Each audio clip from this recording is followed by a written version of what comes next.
기초단체장 4곳, 또 서울시 교육감을 뽑는 오늘 재보궐선거. 본투표 종료가 4시간가량 남았습니다. 여야 차기 대권자로 꼽히는 한동훈, 이재명 대표 체제에서 치러지는 첫 선거인 만큼 선거 결과가 향후 전국 주도권 경쟁에도 적지 않은 영향을 미칠 것으로 보입니다. 국회 취재기자 연결합니다. 박정현 기자. 네, 국회입니다. 본투표가 한창 진행 중입니다. 이 시각 정치권 분위기는 어떻습니까? 네, 이번 재보선은 구청장 군수 4명을 뽑는 작은 규모 선거긴 하지만 여야 대표들이 일제히 총력전을 펼칠 만큼 판이 커졌다는 분석입니다. 이번 재보선 결과가 총선 이후 민심의 가늠자로 여겨지기 때문인데요. 가장 치열한 접전이 벌어지는 곳 후임 구청장을 뽑는 부산 금정입니다. 최근 여권 지지율 부진과 야권 단일화 등으로 여권에선 보수세가 강한 금정에서조차 맘을 놓기 어렵다는 평가가 적잖았습니다. 부산만 6번을 찾은 한동훈 대표도 오후에 SNS에 글을 올려 지역 선거이니만큼 한 표 한 표 농도가 진하다며 투표에 나서달라고 촉구했습니다. 여당 지도부도 아침 회의에서 지역 일꾼을 뽑는 선거란 점을 누차 강조하며 투표 독려에 나섰습니다. 이번 재보선은 당장 내일부터 일할 지역 일꾼을 뽑는 선거입니다. 기호 2번 일꾼들에게 한 표 부탁드립니다. 다만 내부적으론 박빙이지만 우세한 상황이라고 보는 기류도 읽힙니다. 지도부 관계자는 여권 내 역풍이 부는 상황에서 금정 수석에 성공한다면 선전했다고 볼만하고도 평가했습니다.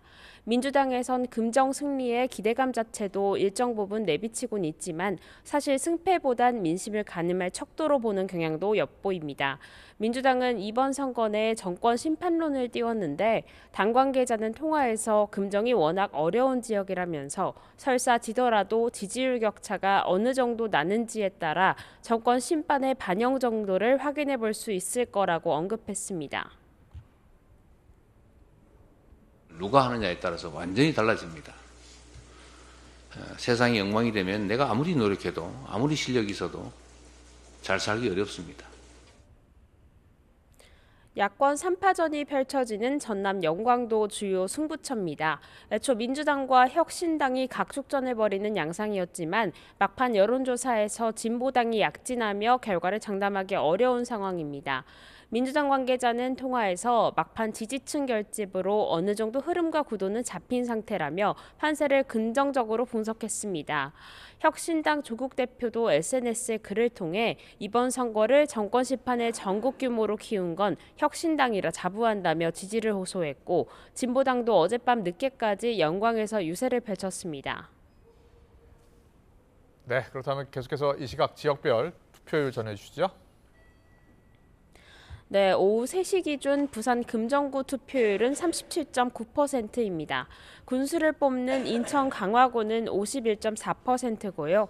전남 영광은 63.9%, 곡성 59.5%를 기록했습니다. 서울시 교육감 보궐선거는 상대적으로 낮은데 16.8%로 집계됐습니다. 앞서 지난 11일에서 12일 이틀간 진행된 기초단체장 4곳과 교육감 1곳의 사전투표율은 8.98%였습니다. 네, 명태균 씨 폭로를 둘러싼 정치권 파장도 계속되고 있죠. 네, 여권은 당혹감을 감추지 못하고 있습니다. 명 씨는 언론 인터뷰에서 김 여사와 나눈 대화가 아직도 많고 계속 공개하겠다고 예고까지 해둔 상태라 긴장감도 높아지는 분위기입니다. 당 차원에서 공식적 언급은 자제하고 있는데 당 핵심 관계자는 통화에서 참담한 분위기라며 대통령실의 해명 역시 석연치 않은 구석이 적잖다고 토로했습니다. 국민의힘은 우선 대선 경선 기간 명 씨가 당원 명부를 활용해 여론조사를 실시했다는 의혹에 대해 당무 감사에 착수했습니다. 당 차원에서 명 씨 고소고발도 고심 중인데요. 명 씨 폭로가 이번 선거에 미칠 영향에도 촉각을 곤두세우고 있는데 친한계와 친윤계 사이 미묘한 신경전도 읽힙니다. 김종혁 최고위원은 라디오 인터뷰에서 설사 이번 재보선 결과가 좋지 않더라도 최선을 다한 한 대표 탓을 할 수 있겠느냐며 여론을 악화시킨 대통령실에서 책임을 느껴야 한다고 날을 세웠습니다. 반면 장예찬 전 최고위원은 명 씨가 대통령 부부와 관계로 어떤 이익을 봤다고 밝혀진 건 하나도 없다며 한 대표가 자신의 무능을 감추려고 김 여사를 이용하고 있다고 비판했습니다. 홍준표 대구시장은 SNS에 글을 올려 대선 경선 당시 정치 신인이었던 윤석열 후보 캠프에 브로커들이 들끓었다며 대통령 부부가 허무맹랑한 소리를 분별하지 못한 이유도 거기서 연유한 것 같다고 분석했습니다. 야당은 김 여사 국정농단 의혹의 실체가 드러나고 있다고 주장하며 대통령실의 해명이 오히려 의혹을 부추기고 있다고 지적했습니다. 김 여사 특검법을 통한 진상규명이 필요하다고 공세 수위를 바짝 조이고 있는데요. 민주당은 상설특검 추진 절차에도 본격적으로 돌입했습니다. 국회 운영위원회는 전체 회의를 열고 관련 규칙 개정안을 소위에 회부하며 절차에 착수했습니다. 이와 함께 운영위에선 2주 뒤에 열리는 국정감사 증인 채택을 두고 여야 간 신경전이 벌어졌습니다. 야당이 여당이 요구하는 증인 채택을 배제한 채 김 여사와 명 씨 등이 포함된 명단만 강행 처리를 시도한 겁니다. 결국 여당 의원들이 퇴장한 가운데 야당 단독 표결로 의결되며 회의는 종료됐습니다. 지금까지 국회에서 YTN 박정현입니다. 네, 기초단체장 4명, 서울시 교육감 뽑는 10월 16일 재보궐선거 투표율 다시 한번 전해드리겠습니다. 보여주시죠. 네, 사전투표까지 반영을 해서요. 오후 3시 기준으로 부산 금정구청장을 뽑는 보궐선거 투표율이 37.9%입니다. 오후 3시 현재입니다. 인천 강화군수를 뽑는 보궐선거 51.4%를 기록하고 있습니다. 전남 영광 군수 재선거는 63.9%를 기록하고 있고 전남 곡성 군수 재선거는 59.5%를 기록하고 있습니다. 네, 서울시 교육감도 뽑고 있죠. 서울시 교육감 보궐선거 이 시각 투표율은 16.8%입니다. 네, 기초단체장 4곳 합쳐서 투표율이 45.8%고요. 교육감 투표율과 합산을 해보면 지금 전체 투표율은 17.9%를 기록하고 있습니다. 투표는 저녁 8시까지 해당 지역 투표소 2,404곳에서 진행이 되고 투표소 위치는 중앙선관위 홈페이지를 통해서 확인이 가능합니다. 최종 투표 결과는 이르면 자정쯤 나올 것으로 예상됩니다. 윤석열 대통령 부인 김건희 여사가 연루된 도이치모터스 주가 조작 의혹을 수사해온 검찰이 오늘 마지막 회의를 열고 사건에 대한 처분 방향을 논의하고 있습니다. 이르면 내일 김 여사와 모친 최은순 씨 등에 대한 최종 처분을 발표할 것으로 보입니다. 취재기자 연결합니다. 김태원 기자. 네, 서울중앙지검은 오늘 오후 2시부터 이른바 레드팀 회의를 열고 도이치모터스 주가 조작 사건 수사 결과에 대한 막바지 검토를 진행하고 있는 것으로 알려졌습니다. 이 회의에는 수사팀을 지휘해온 4차장 검사를 제외한 중앙지검 소속 차장검사들과 산하 부장검사 등 모두 15명이 참여한 것으로 전해졌는데요. 주가 조작이 벌어진 이후에도 김 여사가 시세 조종 일당과 연락했다는 정황 등이 최근 언론에서 보도되고 있는 만큼 외부 시각에서 수사 내용을 점검하려는 것으로 해석됩니다. 일각에선 이번 사건을 명품 가방 사건과 마찬가지로 검찰 수사심의위원회에 넘겨야 한다는 의견도 나왔는데요. 수사팀은 수심위 대신 이런 내부 회의를 거쳐서 자체 결론을 내린다는 방침입니다. 규정상 수심위를 신청할 수 있는 사건 관계인이 김 여사밖에 없고요. 만약 심우정 검찰총장이 이창수 서울중앙지검장 요청을 받고 수심위를 소집한다고 하더라도 수심위 권고를 참고해 사건을 처분하라는 일종의 수사지휘로 해석될 여지가 있어서 수사지휘권이 배제된 상태인 심 총장을 둘러싸고 불필요한 논란이 일어날 수 있다는 점 등을 고려한 것으로 보입니다. 검찰은 회의 결과 등을 토대로 이르면 내일 최종 수사 결과를 발표할 전망입니다. 수사팀은 김 여사와 모친 최은순 씨가 시세 조종에 관여했다는 혐의에 대해 불기소하는 데 무게를 두고 있는 것으로 알려졌습니다. 지난달 관련자들 2심 재판에서 주가 조작 선수와 연락을 주고받으며 편승 매매를 진행했다가 방조 혐의로 유죄를 선고받았던 전주 손모 씨와는 상황이 다르다는 게 검찰 판단입니다. 하지만 국민 법감정과는 동떨어진 판단인 만큼 이 같은 결과가 나올 경우 검찰에 대한 비판과 김 여사 특검에 대한 목소리도 더욱 거세질 것으로 보입니다. 지금까지 서울중앙지검에서 YTN 김태원입니다. 북한이 경의선과 동해선 도로까지 폭파하면서 남북 간 단절 조치를 취했는데요. 접경 지역 주민들은 불안감을 감추지 못하고 있습니다. 생업에도 영향을 받고 있다라고 호소하고 있습니다. 현장에 취재기자 나가 있습니다. 유서연 기자. 네, 인천 강화도 평화전망대에 나와 있습니다. 네, 안개가 껴서 그런데 그런 것 같은데 뒤가 잘 보이지 않는데 북한 땅인 거죠, 뒤가? 네, 그렇습니다. 제 뒤로 보이는 곳이 바로 북한 대성면 삼전리입니다. 이곳은 민간인 출입 통제선 안으로 이렇게 북한 땅이 보일 만큼 가까운데요. 취재진이 아침부터 나와 있었는데 현재까지 별다른 움직임은 보이지 않았습니다. 하지만 대남 방송으로 추정되는 소리를 들을 수 있었는데요. 취재진이 직접 촬영한 영상 보시겠습니다.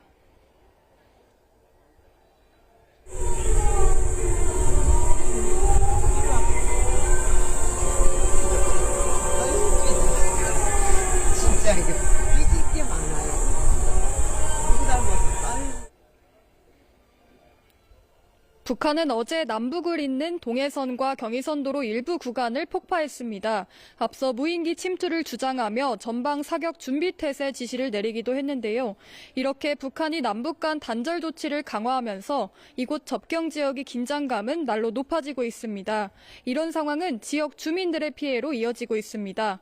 YTN 취재진이 만난 주민들은 평소에도 대남방송 소음으로 밤에 잠을 자기가 어려웠는데 도로까지 폭파하면서 불안감이 커져 생업에도 영향을 받고 있다고 호소했습니다. 접경 지역 주민들 목소리 들어보시겠습니다. 짐승 소리도 아니고 귀신 소리도 아니고 아무 멜로디가 없어. 감정이 없는 아주 괴이한 소리. 그런 소리만 해요. 한심 자고 깨면은 못 자지. 다들 그렇더라고. 서울 손님들이 많이 오시거든요. 여기 평화전망대가 있어가지고. 근데 사건 사고가 이북에서 있으면은 진짜로 이제 손님들이 완전히 줄어요. 이제 불안하니까 서울 손님들이 안 오시는 거예요, 관광을. 인접 지역 지자체도 대응에 나섰습니다. 인천 강화군과 옹진군은 어제부터 이틀째 대피시설 140여 곳을 24시간 개방하고 있습니다. 잠정 중단됐던 경기 강원 지역 비무장지대 안보 관광은 오늘 오전 9시부터 재개됐습니다. 하지만 북한이 언제 도발에 나설지 알 수 없는 만큼 주민들의 불안은 당분간 이어질 전망입니다. 지금까지 인천 접경 지역에서 YTN 유서연입니다. 북한이 남한의 무인기가 평양에 침투했다고 주장한 뒤에 내부 결속에 열을 올리고 있습니다. 청년 140만 명이 자원 입대를 탄원했다면서 적대심 고취를 유도하고 있는데 정작 남북 연결도로 폭파에 대해선 알리지 않고 있습니다. 이종우 기자의 보도입니다. 경의선과 동해선 남북 연결도로를 일방적으로 폭파한 북한. 주변에선 군인들의 사진 찍는 모습이 포착되기도 했습니다. 하지만 북한 매체에선 관련 기사를 찾아볼 수 없습니다. 주민들이 보는 노동신문과 조선중앙TV는 물론이고 대외 매체인 조선중앙통신도 마찬가지입니다. 앞서 지난 2020년 6월 개성공단의 남북공동연락사무소를 폭파했을 때 조선중앙통신이 바로 당일, 노동신문은 다음 날 보도한 것과 대조적입니다. 김정은 위원장의 적대적 두 국가론에 대한 북한 내부의 정당화 작업이 마무리되지 않아 주민들에게 알리지 않았을 거라는 분석이 나옵니다. 남측의 전단 살포에 대한 북한의 응징이라는 공세적 성격이 있었는데요. 지금 동해선, 경의선 폭파는 방어적 차원입니다. 김정은 위원장이 이국가론을 이행을 하는 방어적 차원이거든요. 남한은 적이라는 인식을 심어주기 위해 무인기 침투만 부각하려는 의도라는 겁니다. 실제로 북한 외무성이 한국 무인기가 평양에 침투했다며 중대 성명을 발표한 다음 날 북한 매체는 관련 사진까지 공개했습니다. 전쟁이 발발될 수 있는 이 같은 무책임하고 위험한 도발 행위를 당장 중지해야 한다. 노동신문이 특히 남한 성토에 앞장서고 있는데 이번엔 한국에 복수하겠다며 자원 입대하겠다는 청년이 쏟아지고 있다는 기사를 일면에 실었습니다. 무인기 침투 이후 140만 명이 입대나 복대 탄원서에 서명했다는 내용입니다. 외부 위협을 내세운 뒤 입대 탄원 소식을 전해 체제 결속을 도모하려는 선동 전략을 다시 한번 택한 것으로 보입니다.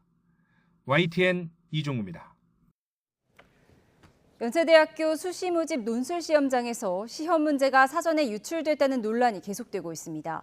연세대가 문제지 사진을 공개한 수험생들을 경찰에 수사 의뢰한 가운데 수험생과 학부모들은 학교를 상대로 집단 소송을 준비하는 것으로 확인됐습니다. 취재기자 연결해 알아보겠습니다. 윤태인 기자, 일부 수험생과 학부모들이 소송을 준비하고 있다고요?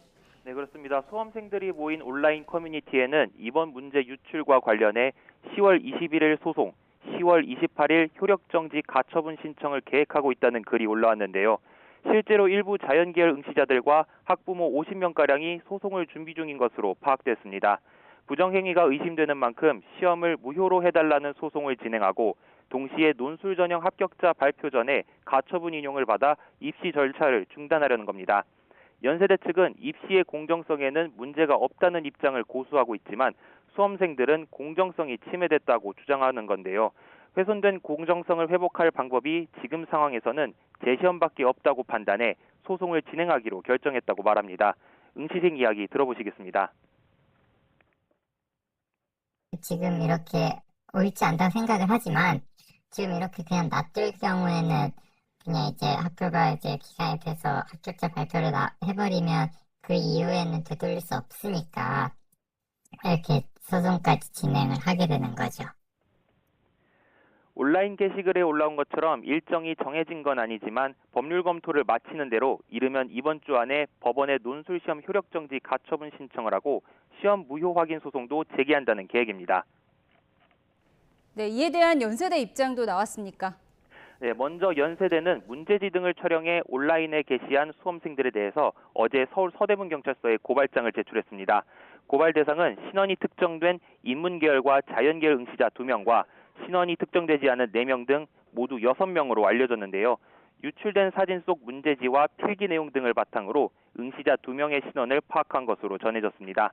고발장을 접수한 경찰은 관련 자료를 살펴본 뒤 사건을 배당해 조만간 본격적인 수사에 착수할 예정입니다. 연세대는 이와 별개로 논술 시험에서 공정성이 훼손된 정황이 있는지 명명백백하게 밝혀달라는 취지로 경찰에 수사 의뢰서를 접수한다는 계획입니다. 연세대는 또 어젯밤 입학처 홈페이지를 통해 수험생들과 학부모들에게 공식 사과를 하기도 했는데요.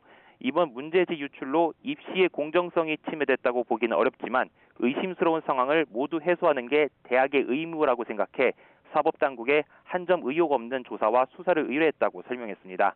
그러면서 시험관리 시스템을 철저히 재점검하고 감독위원에 대한 교육, 고사장 자유좌석제를 지정좌석제로 변경, 사전검토 강화 등 재발방지책도 내놨습니다.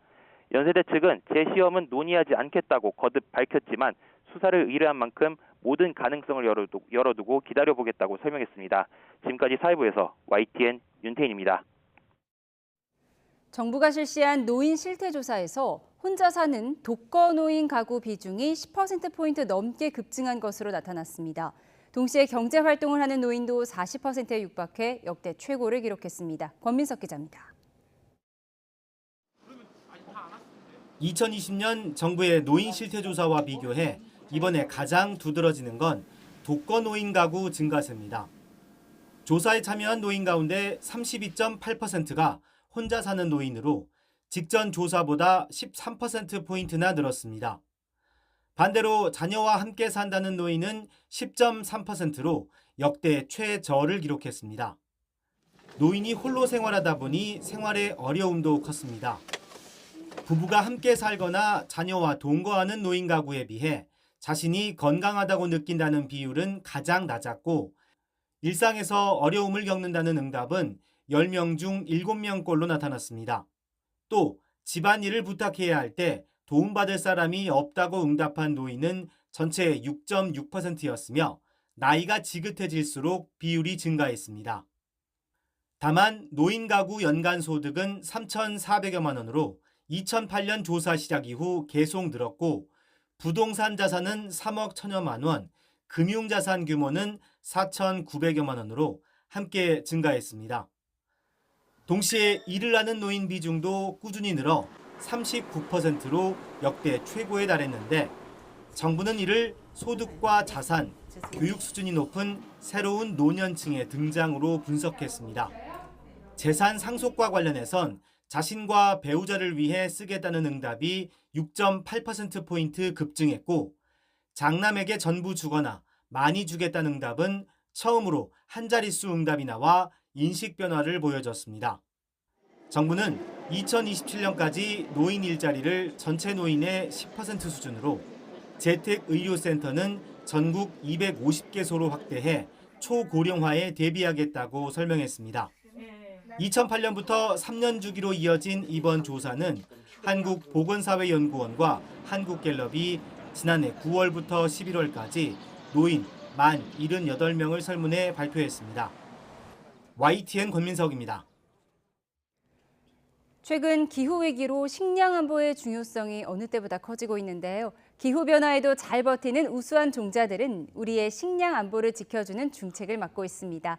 안정적인 식량 공급을 책임질 우수 종자들을 한자리에 모은 국제 종자 박람회가 전북 김제에서 개최됐는데요. 현장에 YTN 이슈 리포터가 나가 있습니다. 이민재 리포터. 네, 전북 김제에 나와 있습니다. 네, 첨단 기술로 탄생한 우수 종자들은 저마다 특출난 강점을 갖추고 있다고요. 네, 그렇습니다. 최근 기후위기 때문에 식량에 대한 관심이 더 높아지고 있습니다. 제가 나와 있는 이곳에서는 국제 종자 박람회가 한창 열리고 있는데요. 지금 이렇게 제 뒤로 보시는 것처럼 이곳에서는 우리나라에서 재배되는 240여 개의 품종이 전시되어 있습니다. 이곳에서 이렇게 시민들은 이곳을 거닐면서 240여 개의 품종을 관찰하고 있습니다. 국제 종자 박람회는 지난 2017년에 첫 문을 열었습니다. 우리 품종의 우수성을 전 세계에 알리기 위해서 김제시와 전라북도 농림축산식품부가 공동 주최한 박람회인 건데요. 조금 전 12시까지는 개막식이 개최되면서 공식적으로 박람회의 문을 열었습니다. 이번 종자 박람회에서는 종자 기업의 우수 품종과 전후방 기업의 제품 소개도 이뤄지고요. 참가 기업의 수출 확대를 위한 해외 바이어를 초청하는 등 비즈니스 매칭도 진행됩니다. 박람회장에 와보니까 요즘 국내 종자 개발의 위상이 많이 올라갔다는 점을 실감하게 되는 것 같습니다. 그래서인지 농업 관계자는 물론이고 관람객들도 이곳을 찾아 미래 먹을 거기를 책임질 우수 종자들을 흥미롭게 살펴보고 있습니다. 또 방문객 체험 프로그램도 풍성합니다. 고구마 수확 체험과 씨앗 강정도 만들어 볼 수 있고요. 코스모스와 백일홍이 활짝 피어있는 산책로는 관람객들의 재미를 돋우고 있습니다. 이 밖에도 종자산업계에서 최고 권위의 상인 우수 품종상 시상식도 이뤄질 예정입니다. 네, 가을의 날씨가 완연해진 요즘 박람회로 나들이 나오시는 건 어떨까요? 지금까지 전북 김제에서 YTN 이민재입니다.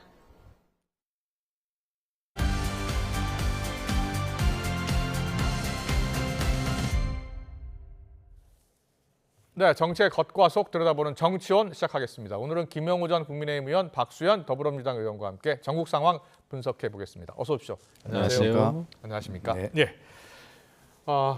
첫 번째 키워드 바로 보여주세요. 네, 첫 번째 키워드는 한동훈 대표, 이재명 대표 운명의 날로 꼽았습니다. 지금 이 시각에도 재보궐선거 본투표가 진행되고 있는데요. 한동훈 대표는 부산 금정으로 향했습니다. 이재명 대표는 전남 영광 선거 결과가 향후 리더십에 가장 중요하다라는 분석이 나오고 있는데요. 여야 목소리 듣고 오겠습니다. 유권자들의 선택이니까 좀 지켜봐야 되고 절대 교만하면 안 되겠습니다만 그래도 조금 분위기가 좋아졌다 이렇게 생각을 하고 있습니다. 몸이 두서지게 열심히 뛰었던 사람에게 뭐 승리가 됐든 패배가 됐든 책임을 물을 수는 없을 것 같고요. 여론 악화 제도로 만든 뭐 대통령실에서 오히려 좀 책임감을 느껴야 되고 그러는 게 아닐까 싶네요. 김건희 여사께서 선거운동을 너무 열심히 해주고 계셔서 긍정적으로 봐도 되지 않을까 생각합니다. 한동훈 대표가 금정에서 얼만큼 열심히 하고 있는지가 뉴스로 확인이 되고 하는 정도는 돼야 금정에 있는 많은 시민들이 거기에 진짜 여론이 확 부는구나 하고 느낄 텐데. 네, 정치권에서는 중간평가가 될 것이다. 여야 대표에게요. 자, 이번 재보궐선거 판세를 김명우 의원께서는 어떻게 보고 계세요? 판세요. 예. 제가 보는 견지에서는 이제 금정구청장 예. 경우에는 그래도 국민의힘이 박빙으로 이기지 않을까 네 생각이 곳이니까요. 들어요. 박빙으로 국민의힘이 이길 것 같다. 예, 제가 뭐 이렇게 좀 연결하고 뭐 틀릴 수도 있습니다. 물론. 예. 그리고 인천 강화구는 어때요? 강화구는 국민의힘이 이기죠. 아, 그래요? 예, 좀 여유가 조금 있을 것 같고. 예. 그리고 이제 그 호남 쪽에 영광 같은 경우에는 정말 박빙인가 봐요. 그 세 후보가. 예. 진보당까지. 예, 진보당까지. 그래서 거기는 제가 알 수 없고. 예. 하지만 생각보다 또 민주당이 선전할 수도 있죠. 네. 그것도 오랜 텃밭이었기 때문에. 예. 그리고 뭐 이제 곡성은 민주당이 예. 이기는 걸로 알고 있고. 그렇군요. 예. 그렇게 근데, 보시는군요. 예, 그렇습니다. 그리고 뭐 서울시 교육감이야 우리 당에서 개입을 할 수 예, 없는 예, 선거라 그렇습니다. 조금 깜깜이 선거가 되고 있고 예. 그다음에 투표율 자체가 굉장히 낮은 걸로 봐서는 예. 어느 쪽이 더 소위 동원 능력이 있느냐 예. 여기에 좀 달리지 않았나 싶어요. 그렇군요.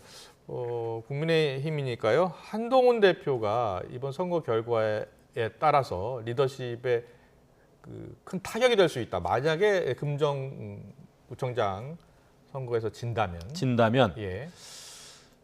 시끄럽긴 할 겁니다. 아, 그래요? 예, 시끄럽긴 할 텐데 그렇다고 치명적인 어떤 타격은 없으리라고 봐요. 예.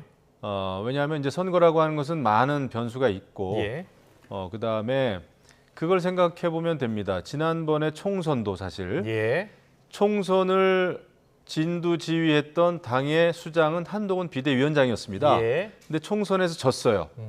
그럼에도 불구하고 총선 이후에 63% 지지율로 당대표가 될 수 있었던 그 원인은 어디에 있었을까? 예. 그거는 당이 변화해야 된다. 예. 변화해야 된다. 변화에 맞는 이미지가 누구냐? 그게 한동훈 후보였거든요. 예. 그런데 그 이후에 이제 당대표가 된 다음에 그 위에 그래도 일관되게 한동훈 대표는 변화해야 되고 바뀌어야 되고 또 대통령실은 이렇게 해야 되고 예. 그런 쪽에 서 왔어요. 네. 그렇기 때문에 이번 선거에 지면은 물론 당은 좀 타격을 받죠. 당대표도 타격이 없다고 말할 수 없죠. 예. 당대표니까. 예. 하지만 세간의 어떤 얘기처럼 그렇게 한동훈 대표가 큰 타격을 받지는 않는다. 다만 한동훈 대표에 대한 비판적인 목소리를 내고 싶어하는 사람은 굉장히 그 상황을 활용하려 들겠죠. 책임 공방을 할 것이고. 장해찬 전 최고위원은 오늘 라디오 인터뷰에서 한동훈 대표 책임론도 제기될 수 있다라고 하더라고요. 그러니까 강서구청장 재보궐선거 때 그때 국민의힘 지도부가 교체 수순을 밟았었잖아요. 그때하고는 좀 상황이 다르죠. 예. 그때는 이제 서울 선거였고 그다음에 누가 보더라도 말이 안 되게 그런 어떤 그 범죄 혐의가 있었고 예. 유죄 판결을 받았던 그런 후보를 똑같은 후보를 다시 낸 거 아닙니까? 그러니까 상식이 안 맞았어요. 알겠습니다. 그런 게 모든 게 이제 모든 그런 변수가 결과적으로 지도부를 바꾸는. 그리고 그때는 오히려 용산에 어떻게 보면은 굉장히 이렇게 좀 뭐라 그럴까요? 순치된 용산 하자는 대로 목소리를 내다가 결국은 지도력의 어떤 그 와해가 왔다고 생각합니다. 그렇군요. 박수현 의원, 야당에서는 어떻게 보고 있어요 지금? 선거판 이 네 곳을 다 어떻게 보고 있나요?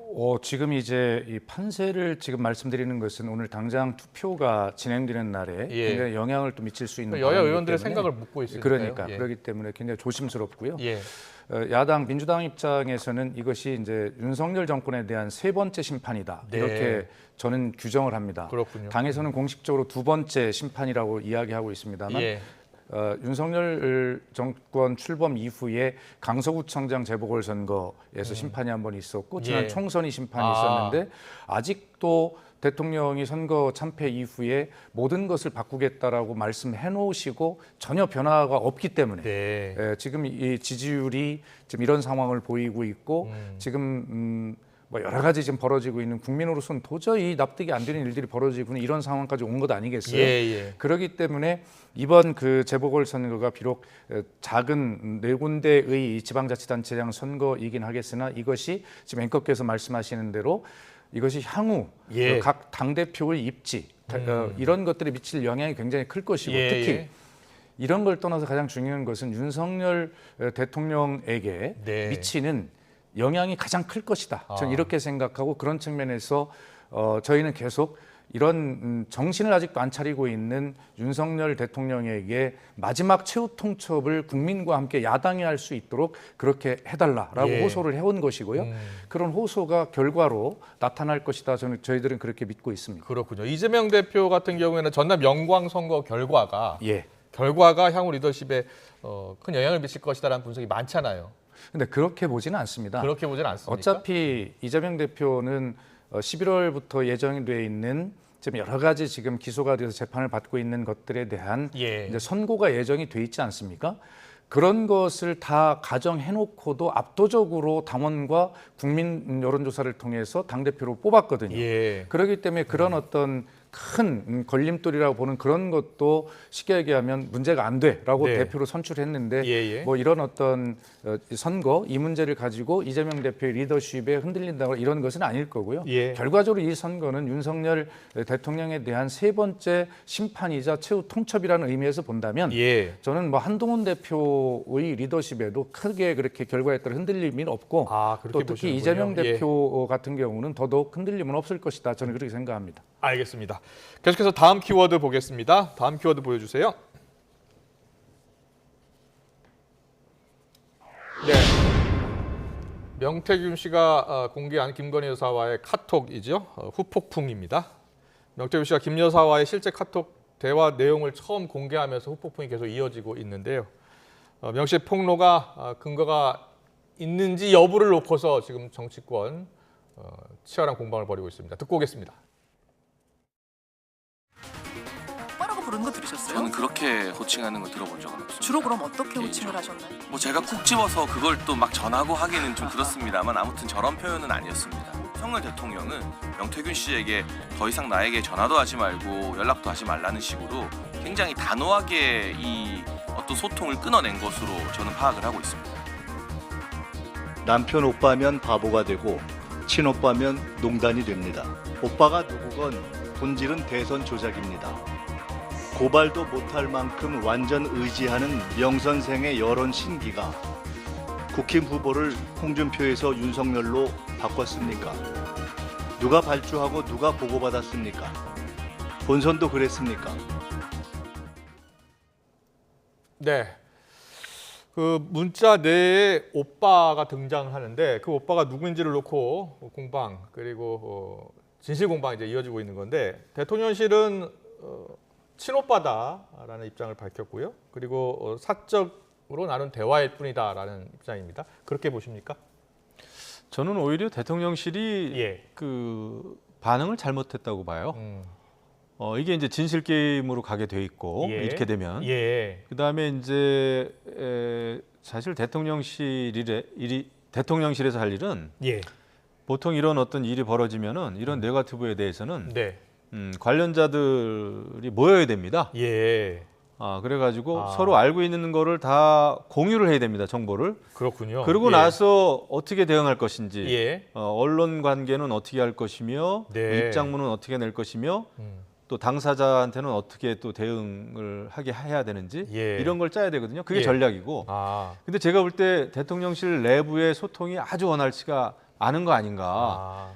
명태균 씨와 김건희 여사 사이에 오고 간 문자의 내용을 서로 알고 있는가 말이죠. 이거를 모르는 상태에서는 대응하기가 굉장히 한계가 있을 겁니다. 그렇기 때문에 이런 상황을 명태균 씨가 활용하고 악용하는 거예요.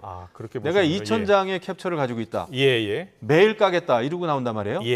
그러면 여기에 대해서 그거 공개할 때마다 대응할 겁니까? 이거 오빠가 뭐 오빠 논쟁을 하게 되고 이래서는 안 되고 이런 경우라면 이 사태를 바라보는 큰 전략이 있어야 된다.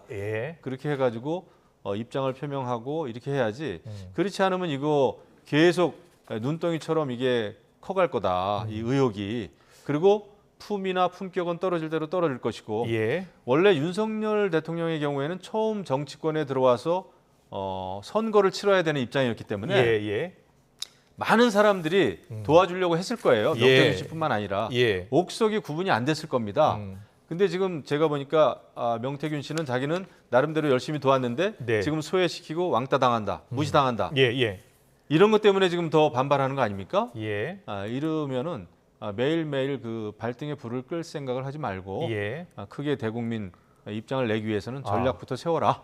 그렇군요. 오늘 홍준표 대구시장이 SNS에 국민과 당원의 당시 정치 신인이었던 윤 후보의 입장을 이해해달라고 했어요. 그러면서 선거 브로커가 살기 위해서 하는 헛소리에 현혹되지 말아야라고 했거든요. 그러니까 저도 비슷한 입장인데 아, 그래요? 예. 이제는 근데 대응을 해야 되는 입장이잖아요. 어떻게 대응을 하는 게 그러니까 맞겠습니까? 정보를 공유해야 되죠. 정보를 더 어느 공유해야 정도까지 된다. 어떤 내용을 가지고 예. 그 메시지 소통이 있었는지를 예. 알고 예. 이것은 우리가 처음 정치권에 들어와서 경선 와중에 이러이러한 도움을 받았다. 네. 받았으면 받았다고 해야죠. 그 다음에 하지만 이런 면에서는 계속하기는 힘들었기 때문에 그 어떤 소통에 단절이 있었다. 하지만 소통이 계속 이어왔는지도 지금 모르는 거 아니에요. 김건희 여사하고. 그러니까 그거에 대한 그 정보 공유가 없다 보니까 대응을 지금 뜨뜻미지근하게 하거나 못하거나 아니면 잘못하면 오빠 논쟁으로 이렇게 흐르거나 이렇게 돼버리죠. 그렇군요. 예. 김민석 최고위원이 남편 오빠면 바보가 되고 친오빠면 농단이 된다라고 했어요. 그러니까 어제 이제 대응을 잘못한 거예요. 만에 하나 명태균 씨가 또 자기가 언제 공개할지 모르겠습니다만은 다른 어떤 그 카톡 내용에서라도 윤석열 대통령을 지칭하는 만약에 그런 게 또 나오고 하면은 어쩔 겁니까? 그게 꼭 오빠라는 명칭이 아니더라도 비슷한 내용이 나오게 되면 완전히 대통령실은 완전히 명태균 씨한테 놀아나는 게 되는 거죠. 그렇군요. 예. 박수현 의원은 그 카톡 내용이 뭐 모든 언론에 나왔기 때문에 읽어보셨죠? 예. 지금 이 문제에 대해서 우리가 뭐 소위 오빠 논쟁이니 이런 것들을 가지고 토론하는 자체가 너무 부끄럽습니다. 국민들께서 느끼실 참담함이 지금 어떤가를 생각하면 이 하나하나의 사실관계를 논하는 것 자체가 죄송스럽고요. 이 문제는 앞으로 이제 진실이 이제 드러나겠습니다만 우리 국민이 어떤 국민입니까? 3.15 부정선거와 자유당의 독재에 저항해서 4.19 혁명으로 그 위대한 민주주의 역사를 일으킨 국민 아닙니까? 그리고 신군부의 정권 찬탈에 대항해서 일어난 5.18을 민주화 운동을 일으켰던 우리 국민, 그리고 직선제를 이끌어냈던 또 60항쟁을 통해서 일어났던 우리 6.29 항쟁을 이끌어냈던 60항쟁, 그리고 국정농단에 대응해서 우리 촛불혁명으로 민주주의를 회복해서 이 국민들께 이런 모습을 보여드리는 것이 여와 야를 떠나서 정치인으로서 너무 부끄럽고 참담하다 뭐 이런 느낌이고요.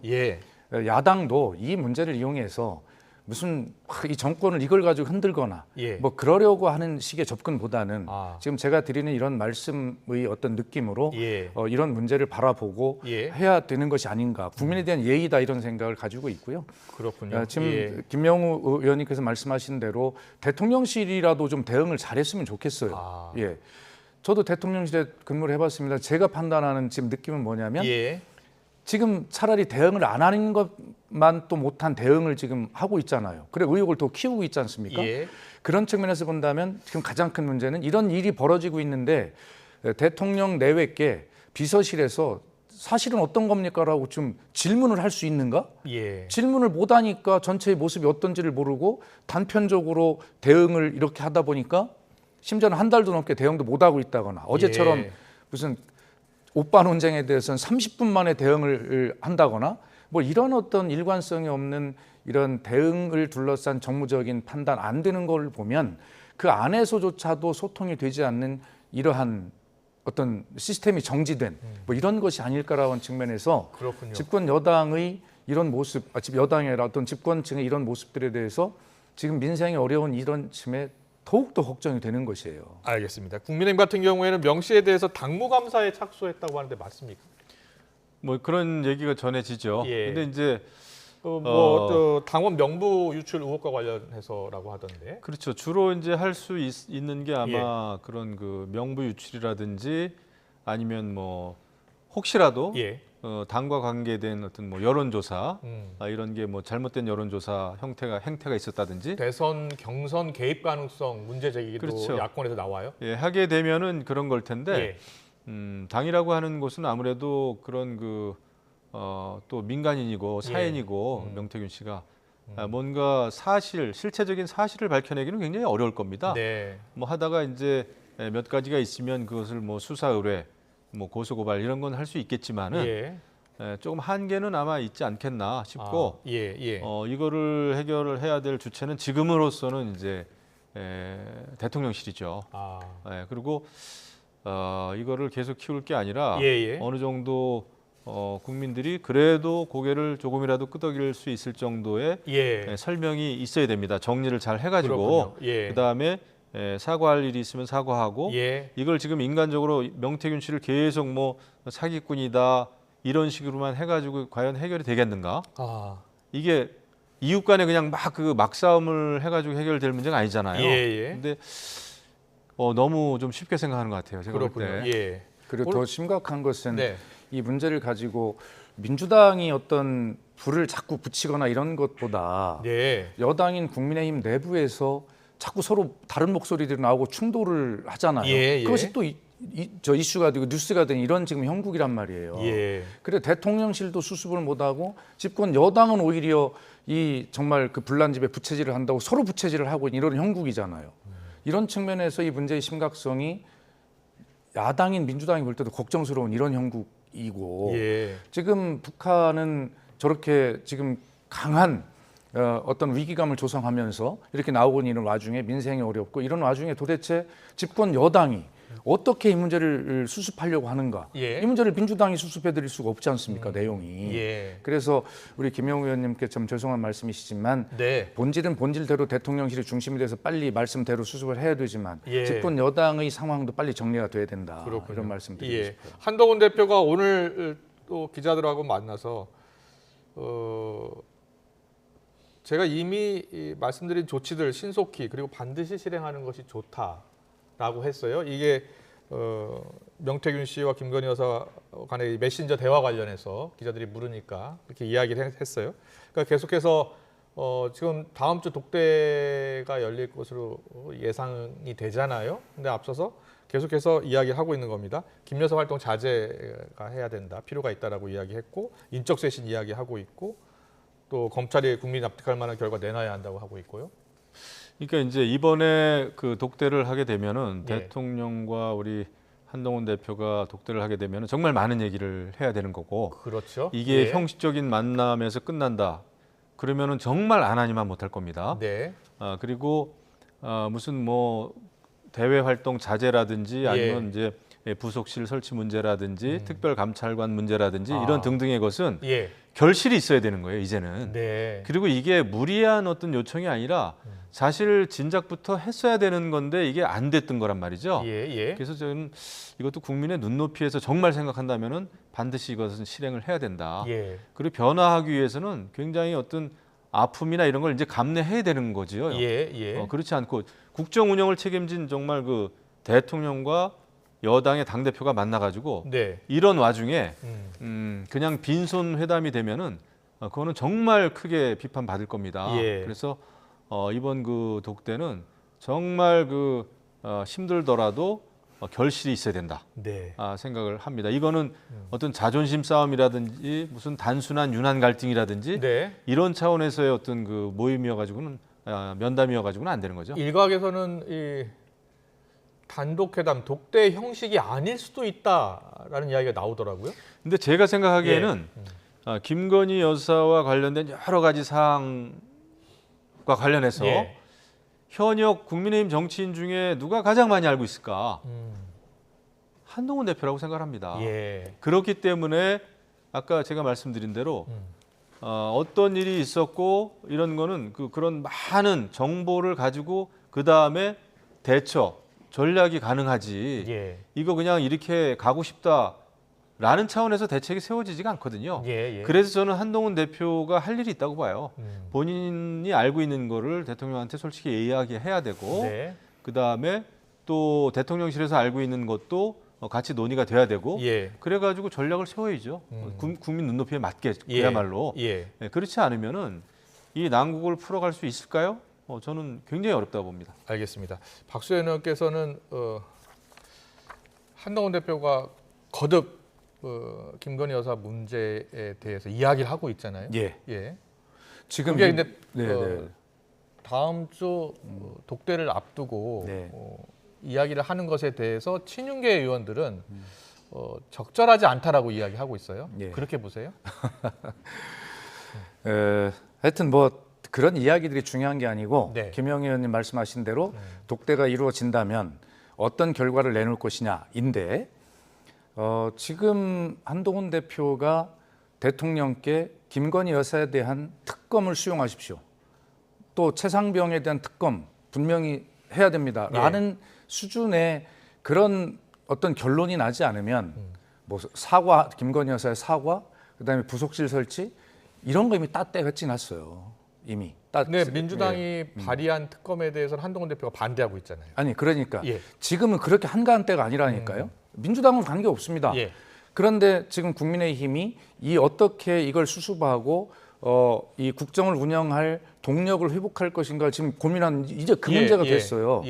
그런데 이 문제는 결과적으로 한동훈 대표가 어렵게 형식적인 독대를 성사시켜서 거기에 가서 그냥 뭐 사과 정도로 마무리했으면 좋겠습니다라는 이런 수준의 건의를 한다든가 네. 결론이 그렇게 난다든가 그러면 이 김건희 여사에 대한 도이치모터스 주가 조작 사건에 대한 검찰의 처분이 앞서 있는 상황에서 또 불기소할 것이다라는 게 예상이 되는 상황에서 이제 핵폭탄들이 앞에 있는 것이거든요. 이런 와중에 한가하게 제2부속실 설치, 사과 이런 정도로 독대의 결과를 가지고 나온다면 한동훈 대표도 결과적인 정치인으로서 미래가 끝나는 것이고. 그러면 다음 주 일단 제2부속실 설치는 나올 것 같아요?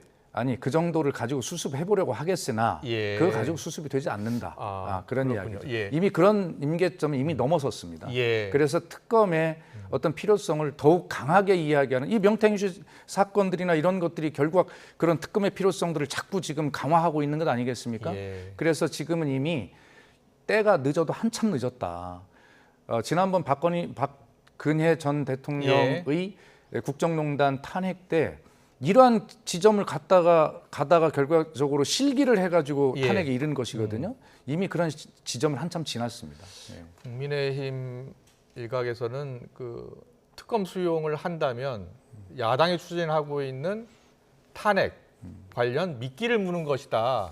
절대 수용해서는 안 된다. 이런 입장인 것 같더라고요. 그런 특검을 수용하지 않는 것 자체가 결과적으로는 그런 불행한 길로 가게 되는 그런 일이죠.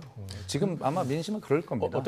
어떤 결과가 나와야 된다고 보세요? 좀 더 구체적으로 지금 특검 수용도 요구를 해야 되는 것 아니냐라는 거 박수현 의원께서는. 근데 여전히 어떤 특검법에 의한 특검인지는 중요합니다. 그게 뭐 야당만 얼렁뚱땅 해가지고 야당의 추천에 의해서만 하면은 이게 정말 지금 특검이 필요한 이유는 지금 검찰의 수사, 공수처의 수사 공정하지 않다, 공정하지 않을 가능성이 크다. 그것 때문에 하는 거 아닙니까? 신뢰할 수 없다. 그러면은 특검에 의한 어떤 특검을 하더라도 그 결과를 신뢰할 수 있으려면 제대로 된 특검법은 필요해요, 여전히. 그래서 지금 야당이 추진하는 특검법은 분명히 문제가 있습니다. 그래서 그 특검법에 대해서는 같이 논의를 할 필요는 있습니다. 여야가 머리를 맞대고 정말 그래도 가장 국민이 신뢰할 만한 그런 특검법은 논의는 가능해야 되는 거죠. 그냥 지금 여당이 막 그냥 계속 2달에 한 번, 3달에 한 번 내놓는 특검법은 문제가 있어요. 제2부속실 설치는 그거는 지금 진행 중이라고 그러더라고요. 지금 뭐 공사 중이라는 거 아닙니까? 그런 그 하드웨어. 근데 그 제2부속실 설치되면은 어떻습니까? 여러 가지 그걸 가지고 모든 게 완벽하게 해결은 안 될 거예요, 솔직히. 하지만 최대한 할 수 있는 건 다 해야죠. 뭐 특별감찰관도 마찬가지고. 그래서 할 수 있는 모든 노력을 다 해야 열심히 해도 지금 신뢰를 얻을까 말까인데 그러니까 열심히 해야 된다고 봅니다. 그리고 그 특검에 대해서 이제 계속 그런 주장들을 이제 하시는데요. 특검은 기본적으로 국민이 신뢰하려면 민주당 아니고를 떠나서 대통령과 대통령 가족이 관련된 것이라면 그럴 가능성이 있다면 사실은 야권이 추천하는 특검이 임명되는 그런 구조 그것이 훨씬 더 바람직하다는 것이 국민 눈높이 아닐까요? 아니죠. 왜냐하면 지금까지는 지금 정치권이 완전히 양쪽으로 나뉜 상태고 국민들도 많은 부분에 있어서는 이렇게 진영 논리에 의해서 이렇게 나뉘어 있는 상황에서는 그래도 객관적으로 합리적인 어떤 그런 목소리를 담아내는 특검 추천위원회가 추천하는 게 맞죠. 아니 그러니까 한쪽에서만 하면 너무 일방적이죠. 그래서 아까 의원님 말씀대로 머리를 맞대고 그래야만 해야 된다. 주장이 팽팽하니. 그래서 민주당도 결과적으로는 대법원장이 추천하는 후보들 중에 네. 그래서 민주당과 야권이 그중에서 선택을 해서 추천하는 아니 얼마나 합리적입니까? 그거는 야권이 추천하는 거예요, 결국은. 왜냐하면은 예. 대법원장이 추천한 그 특검이 마음에 안 들면은 계속 같이 그냥 아니 그러니까 지금 이렇게 교체를 요구할 수 있기 때문에 그 야권이 추천하는 그거는 제가 볼 때 문제 있어요. 그러니까 김건희 여사 특검법이라고 하는 것은 이렇게 지금 국민들의 의혹이 가득 찬 대한민국을 이렇게 흔들어 놓는 영부인에 대한 특검을 하는데 대통령이 대승적으로 이 문제는 그래 야권이 추천하는 특검을 해야 이 의혹을 벗을 수 있어 라고 하는 것이 역대 모든 특검들의 원칙이었습니다. 그런데 왜 이런 문제를 야권이 추천한 특검을 받지 못하죠? 그렇게 자신 있으면 이런 것인데 특검의 원칙은 흐름은 그런 것이야 맞죠. 지금 뭐 야권은 이재명 대표 수사 검사도 다 그냥 탄핵하겠다고 하는 입장이기 때문에 야권에 대한 신뢰도 저는 높지 않다고 봐요. 글쎄 그건 뭐 감수하겠습니다만. 알겠습니다. 예, 두 분의 생각은 충분히 들었습니다. 예, 잘 들었고요. 다음 이슈로 넘어가겠습니다. 어제 환노회 국감장 참고인으로 출석한 걸그룹 뉴진스의 한이 등장이 눈길을 사로잡았었는데요. 국감 이모저모 영상으로 만나보겠습니다.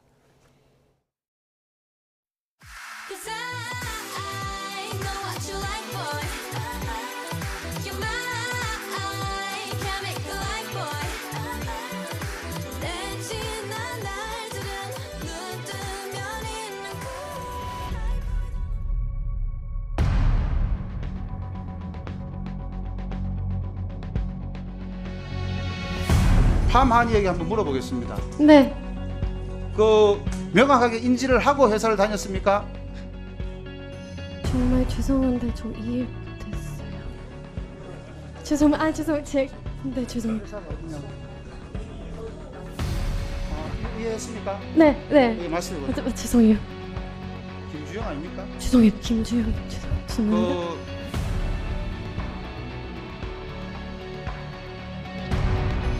오히려 죄송하실 분들은 당당하게 나와서 진짜 잘못한 거 없으시면 숨기가 없이 나오셔야 되는데 자꾸 이런 자리 피하시니까 너무 답답하고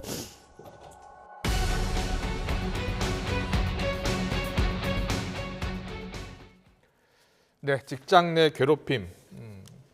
본인이 이 이야기 당당하게 해야겠다라고 해서 환노회에 직접 출석을 해서 답변을 한 겁니다. 어떻게 보셨어요? 예, 국회에 저렇게 증인으로 또 참고인으로 나오는 것이 굉장히 두려운 일일 겁니다. 특히 저 세대에 얼마나 두려웠겠어요. 그리고 저런 것들을 이야기할 때 전체적으로 자신에게 쏠리는 그런 시선들 이런 부담스러웠겠죠. 그럼에도 불구하고 용기를 내서 저렇게 나와주는 모습에 굉장히 그 응원을 보내고 싶고요. 저런 어떤 용기 있는 행동들, 결심들이 빛이 발하지 않도록 우리 사회가, 기성세대가 해결하지 못한 문제는 무엇이 있는가라고 하는 것들을 우리가 성숙하게 좀 저들의 목소리에 귀를 기울이고 기성세대가 할 일을 해야 하는 것 이것이 굉장히 중요하다. 제가 문체위 소속이기 때문에요. 얼마 전에 그 안세영 배드민턴 선수를 한번 이렇게 저희들이 비공개 간담회에서 본 적이 있는데요. 감동스러웠어요. 22살이 작은 나이는 아니지만 저렇게 많은 배려와 인내와 이런 것들을 가지고 정말 있는 이야기들을 하는 모습을 보고 하여튼 우리 기성세대로서 저런 목소리를 잘 들어야 되겠다는 생각을 합니다. 잘 들었습니다. 김영호 의원도 한 말씀. 뭐 전반적으로 공감하고요. 근데 막 그 또 유명 아이돌이라고 그래가지고 국회의원들이 또 사진 찍고 막 그런 거는 솔직히 좀 꼴불견이더라고요. 그래서 어쨌거나 뭐 공감합니다. 우리 의원님 발언에. 민의의 전당, 국회 그리고 국민의 목소리 듣는 곳이고요. 또 하고 싶은 말 저렇게 당당하게 하는 모습이 참 보기가 좋았습니다. 네, 오늘 정치권 이슈 정치원은 여기서 마무리하겠습니다. 지금까지 김영우 전 국민의힘 의원, 박수현 더불어민주당 의원과 함께했습니다. 잘 들었습니다. 감사합니다.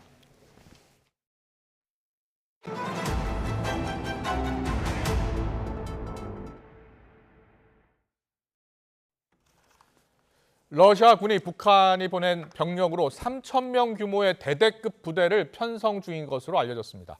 우크라이나 현지 매체는 현지 시간으로 15일 자국군 소식통을 인용해서 러시아군이 제11 공수 돌격 여단에 북한군 3,000명으로 구성된 브랴트 특별대대를 조직했다고 보도했습니다. 이와 함께 이미 전장에 투입된 북한군 18명이 우크라이나 국경에서 7km 떨어진 지점에서 부대를 이탈했다는 보도도 이어졌습니다. 이렇게 북러 군사 밀착이 심화되고 있는 가운데 러시아가 한반도에 분쟁이 발생할 경우엔 북한에 군사 지원을 하겠다고 밝혔습니다. 북한은 우크라이나 전선에 대규모 병력을 파견한 것으로 알려지는 등 두 나라 군사 밀착 관계가 깊어지고 있습니다. 러시아의 속내를 권영희 기자가 보도합니다. 러시아는 우크라이나에 빼앗긴 땅을 되찾기 위해 대대적인 공세를 펼치고 있습니다. 최근 우크라이나가 점령하고 있던 쿠르스크 지역 절반을 탈환했다고 주장합니다. 요즘 러시아군 공격에는 패턴이 있습니다. 우크라이나군 정보국은 북한산 무기가 선적돼 일주일 정도 후 러시아에 도착하면 이때부터 2주 동안 공격 강도가 높아진다고 분석했습니다. 러시아는 이미 소련 시절에 생산된 무기 재고를 모두 사용했습니다. 무기를 만들고는 있지만 원자재와 노동력, 부품이 모두 부족해 품질이 크게 떨어집니다. 몇 수 아래로 여겨지는 북한 무기를 쓸 수밖에 없는 실정입니다. Доволі детально, фактично, включення у війну Північної Кореї. Також відносини Росії з деякими іншими країнами, які, на жаль, інвестують у затягування війни. 병력도 크게 부족합니다. 미군은 우크라이나 전쟁에서 러시아군 12만 명이 전사하고 18만 명이 다친 것으로 보고 있습니다. 우크라이나 매체들은 러시아군이 북한이 보낸 병력으로 3,000명 규모의 대대급 부대를 편성 중이라고 전했습니다. 북한이 무기 공급을 넘어 병력까지 지원하고 있다는 소식이 잇따르고 있습니다. We are concerned by the reports of DPRK soldiers fighting on behalf of Russia. If that's true, it would also indicate a new level of desperation by Russia as it continues to suffer significant casualties on the battlefield. 푸틴 러시아 대통령은 최근 18만 명을 추가로 징집하라는 명령을 내렸습니다. 러시아의 현재 실업률은 2.4%로 전쟁 이전 5%에 육박하던 것에 비하면 절반 수준입니다. 인력 부족이 대단히 심각하다는 반증으로 병력 모집도 어려울 수밖에 없습니다. YTN 권영입니다. 국회 기획재정위의 국세청 대상 국정감사에서 문재인 전 대통령의 딸 다혜 씨의 주택구입자금 출처에 대한 질의가 이어졌습니다. 지난 2019년 태국에서 양평동 주택구입자금 일부를 경호원을 통해 들여왔다는 보도와 관련한 질의가 이어졌는데요. 강민수 청장은 문제가 있다면 들여다보겠다고 답했습니다. 들어보시죠. 당시 그 주택자금 일부를 환치기 수법으로 조달했다고 합니다. 이게 문재인 전 대통령 당시죠. 청와대 경호원을 통해서 태국 현지 환치기 그 업자를 컨택해서 국내로 원화를 드린 것입니다. 이 세금 측면에서 어떤 문제가 있으면 저희가 들여다볼 필요가 있을 것 같습니다. 자금 출처 지시를 해보라고 했던지 살펴본 적이 있으십니까? 특정 개인에 대해서 제가 이거 했다 안 했다 이런 말씀은 드릴 수가 없고, 다만 이제 저희가 뭐 언론 보도라든지 여러 군데서 이렇게 그런 이야기가 있으면 또 내부적으로는 한번 살펴보는 그런 절차는 있습니다. 다만 이제 그냥 항상 이렇게 자금 출처 조사라는 거는 자금 출처 부분이나 또 자금 원천 부분도 다 따져서 하기 때문에 딱 보이는 이렇게 그냥 언론상에 보이는 그것만 가지고 뭘 할 수는 없을 것 같습니다. 정상적이지 않는 상황이 이렇게 자산 형성 과정이라든지 동거래라든지 주택 거래 과정이라든지 이럴 때 되면 자금 출처 조사를 당연히 하죠. 예, 자금 일단 분석 대상이 될 것 같습니다. 이런 가운데 과태료를 내지 않아 압류됐던 문재인 전 대통령의 차량이 8일 만에 압류 해제됐습니다. 문 전 대통령 명의 소렌토의 자동차 등록 원부를 보면 지난 7일 종로구청으로부터 내려진 압류 등록 처분이 어제자로 해제됐습니다. 이 차량은 현재 딸 다혜 씨가 모는 캐스퍼 차량이 문 전 대통령 소유일 당시인 지난 5월 주정차 위반으로 과태료를 부과받았지만 약 5개월 동안 내지 않아 대체 압류됐습니다. 서울 주택가 한복판 초등학교 바로 앞에서 몰래 가짜 담배를 만들어 온 중국인 일당이 경찰에 붙잡혔습니다. 가짜 간판까지 내걸었는데 환풍기에서 나오는 수상한 냄새가 결정적인 단서가 됐습니다. 부정원 기자의 보도입니다. 허름한 공장 안으로 경찰이 들이닥칩니다. 곳곳에 갈색 담뱃잎이 수북이 쌓였습니다. 포장도 안 된 담배 개비도 여기저기 널렸습니다.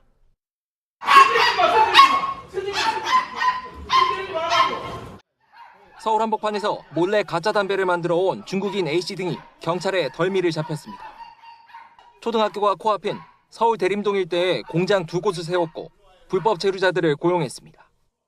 속옷 재단을 한다는 위장 간판까지 내건 것으로 짐작되지만 결국 환풍기가 검거의 결정적 단서가 됐습니다. 소리도 들어보고 냄새도 맡아보고 또 어떻게 유통이 되는지 저희가 좀 잠복을 한 2주간 했습니다. 또 환풍기에서 저희가 좀 냄새를 맡아보니까 계속 냄새가 많이 꾸준하게 올라오는 냄새를 맡았거든요. 경찰은 이들이 1년여 동안 100만 개비, 14만 원어치를 팔아치운 것으로 추정하고 있습니다. 성분도 유해성도 확인되지 않았지만 중국에서 널리 팔리는 담배로 둔갑돼 광범위하게 유통된 것으로 보입니다. 서울경찰청 기동수사할 때는 A씨 등 중국인 8명을 담배사업법 위반 등 혐의로 입건하고 총책 등 윗선과 유통책을 쫓고 있습니다. YTN 부장원입니다. 길이 약 2m의 구렁이가 도로에 출몰해 시민들이 크게 놀라는 소동이 빚어졌습니다. 바로 이 화면인데요. 오늘 오전 11시 55분쯤 경기 의정부시 신곡동 경기도청 북부청사 앞도로에 2m 길이 뱀이 나타났다는 119 신고가 접수됐습니다. 신고를 받고 출동한 소방당국은 구렁이인 사실을 확인하고 포획해 야산에 방생했습니다. 만취 상태로 차를 몰던 운전자가 경찰청 펜스를 뚫고 4m 아래로 추락했다가 불구속 입건됐습니다. 어젯밤 10시 반쯤 울산 성안동에서 50대 A씨가 혈중 알코올 농도 면허 취소 수치로 운전하다가 울산 경찰청 주차장으로 떨어졌습니다. 수사로 확보한 압수물 수억 원어치를 빼돌린 혐의로 현직 경찰관이 검거됐습니다. 서울 강남경찰서는 그제 같은 경찰서 수사과 소속 A 경장을 긴급 체포했습니다. A 경장은 압수물 관리 업무를 담당하면서 여러 차례에 걸쳐 도박판 등에서 압수한 현금 등 3억 원 상당의 압수물을 빼돌린 혐의를 받습니다. 산림청이 추진하는 산사태 인재 양성 사업에 화장품 등 뷰티 건강 제품을 만들어 판매하는 회사가 선정된 것으로 확인됐습니다. 국민대학교와 함께 파트너로 참여한 건데 알고 보니 회사 대표가 이 대학의 교수였습니다. 임혜진 기자의 보도입니다. 산림청이 올해 초 올린 공고입니다. 올해부터 4년 8개월 동안 정부 출연금 220억 원을 투입해 산불과 산사태, 병해충 등 6개 과제와 관련한 현장 맞춤형 인재를 양성한다는 계획입니다. 대학을 중심으로 산업체 등 2개 이상의 기관이 공동으로 참여할 수 있는데 산사태 분야는 국민대가 지원 대상으로 선정돼 36억여 원의 연구비를 받게 됐습니다. 그런데 국민대와 짝을 이루어 참여한 업체는 화장품 등 뷰티 건강 제품을 만들어 판매하는 회사였습니다. 대표 특허는 피부 내 미생물 환경 조절 등 주로 피부 미용과 관련된 기술이고 의류와 패션, 뷰티 제품을 취급하는 통신 판매업으로 사업자 등록이 돼 있습니다. 산사태 전문 인력 양성과는 거리가 멀어 보입니다. 게다가 회사의 대표는 국민대 공대 교수였습니다. 교수는 업체가 화장품을 생산하고 있지만 산사태 연구 기술이 없는 건 아니라고 반박했습니다. 기업은 돈을 버는 회사예요. 아세요? 제품은 지금 화장품만 나오고 있기 때문에 그거를 최대한 돈을 벌기 위해서 그 꾸며놓은 것을 그 기술을 거기서 언급을 안 했다고 지금은 이거는 없는 거 아닙니까? 라고 물어보는 것처럼 느낀다고 말해요. 국민대 관계자는 토양보건을 전문으로 하는 마땅한 기업을 찾지 못한 가운데 이 분야의 전문성을 가진 교수가 대표로 있어 해당 업체와 함께 사업에 참여했다고 설명했습니다. 산림청은 해당 업체가 신기술을 이용한 연구와 취업 진로 지원이 가능하다고 봤다며 선정 배경을 설명했습니다. 또 정부 지원금 36억 원의 대부분은 대학이 사용하고 해당 기업이 받는 지원금은 이 가운데 5% 정도로 비중이 크지 않다고 말하기도 했습니다. 그러면서 중간평가와 최종평가, 사후평가 등이 있는 만큼 성과 관리 지도와 점검을 계속 추진하겠다고 덧붙였습니다.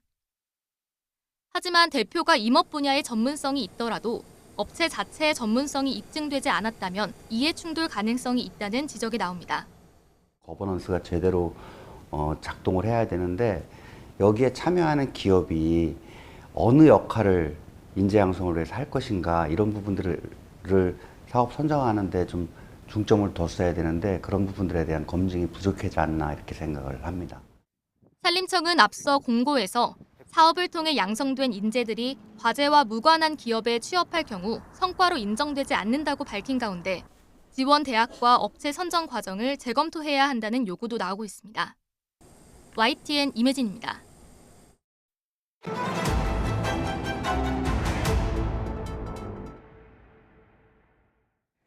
그룹 BTS의 제이홉이 내일 오전 18개월 동안의 군 복무를 마치고 만기 전역합니다. 진에 이어 두 번째인데 두 사람이 나란히 선 반가운 장면도 연출될 것으로 보여 팬들의 기대감이 커지고 있습니다. 송재인 기자입니다. 여러분들 작별 인사라고 하면 섭섭합니다. 작별 아니에요.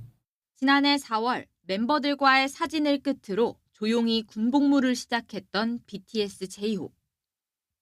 SNS와 위버스를 통해 꾸준히 근황을 전해오다가 추석 연휴 이례적으로 긴 소감을 전해왔습니다. 군 생활을 돌이켜보니 뿌듯하고 떳떳하다며 마음속에 비둘기가 요동친다는 말로 임박한 저녁에 대한 설렘을 내비쳤습니다. 그렇게 한 달이 지나 제이홉은 내일 18개월 동안의 군복무를 마치고 아미 곁으로 돌아옵니다. 소속사 측은 다수 장병이 함께하는 날인 만큼 팬들에게 부대 방문을 자제해달라고 요청했는데 제대 현장의 빈자리는 먼저 제대한 맏형 진이 채울 가능성이 큽니다. 두 사람은 앞서 위버스를 통해 저녁날 만남과 관련해 농담도 나눴고 나아가 자체 콘텐츠를 통한 반가운 투샷도 예고했습니다. 전역하자마자 납치를 해서 내 촬영 장소로 끌고 가는 거지. 납치했다고 후배가 진짜 화내면 어떡하지? 좀 걱정이 되는 부분이라. 그래도 아미분들은 널 납치하는 걸 원하실 거야. 내가 각종 예능 출연과 파리올림픽 성화봉송 등 활발한 공개 활동으로 멤버들의 군백기를 채워온 진. 두 번째 예비역이 된 제이홉도 합류하면서 어떤 활동을 펼칠지 관심이 커지는 가운데 내년 6월 나머지 멤버 5명까지 제대하며 성사될 BTS 완전체에 대한 기대도 무르익고 있습니다. YTN 송재인입니다. 소설가 한강이 노벨문학상 수상 이후 처음으로 스웨덴 언론과 인터뷰를 했습니다. 작가는 주목받기보다는 조용하게 글을 쓰면서 수상의 의미를 생각할 시간이 필요하다고 말했습니다. 박순표 기자입니다. 한강 작가는 노벨상 발표 직후 한국을 찾은 스웨덴 공영방송 SVT 카메라 앞에 앉았습니다. 노벨상 수상자들이 스웨덴의 공영 언론과 공식 인터뷰를 하는 관례에 따른 것입니다. 작가는 먼저 아들과 함께 차를 마시며 갑작스럽고 놀라운 수상을 축하했다고 소개했습니다. I celebrated with my son with chamomile tea and yeah, I'd like to celebrate. 그러면서도 지금은 주목받기보다는 조용하게 수상의 의미를 생각할 시간이라고 말했습니다. 공식 회견을 하지 않은 것에 대해서는 약간의 오해가 있다며 세계에 고통받는 분들이 많은데 아버지께 말잔치를 열지는 말라고 한 것이라고 설명했습니다. There are many troubles in the world and yeah, maybe we should be more calm. That was my thought and I told him not to have a banquet. 이어 전쟁 등으로 인한 살인을 멈춰야 한다는 것이 인류가 오랜 배움을 통해 얻은 분명한 결론이라고 강조했습니다. 한강 작가는 온라인 무크지를 통해서도 노벨문학상 수상 이후 처음으로 외할머니와의 추억을 담은 수필을 우리 독자들에게 공개하기도 했습니다. 한강 소설에 대한 관심도 계속되고 있습니다. 노벨문학상 수상 엿새 만에 종이책 기준으로 판매량 100만 부를 넘었고 전자책도 최소 7만 부 이상 팔렸습니다. 독자들이 가장 많이 찾은 소설은 소년이 온다였고 채식주의자, 작별하지 않는다가 뒤를 이었습니다. YTN 박순표입니다.